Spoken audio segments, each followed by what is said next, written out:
पाकिस्तान 'ਚ पंजाबी कॉन्फ्रेंसां दे सब तो वड्डे नैटवर्क पंजाबी नैशनलिस्ट फोरम वालों जी आयां नूं। सिंध 'ਚ कौमी असैंबली दी नशिस्तां सिर्फ पाकिस्तान पीपल्स पार्टी ते MQM नूं मिलियां।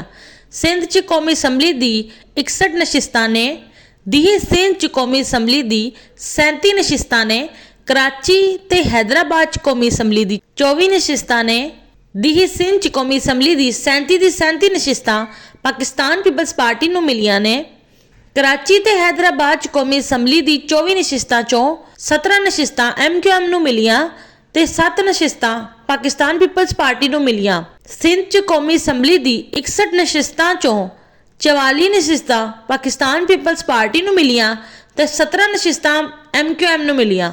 सिंध 'ਚ कौमी असैंबली दी 61 नशिस्तां चों पाकिस्तान पीपल्स पार्टी ते MQM के अलावा कोई दूसरी सियासी जमात एक भी नशिस्त हासिल नहीं कर सकी।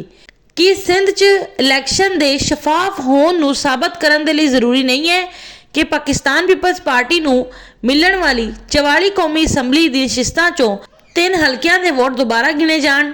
MQM नूं मिलण वाली 17 कौमी असैंबली दी नशिस्तां चों 3 हलकियां दे वोट दोबारा गिण लए जाण।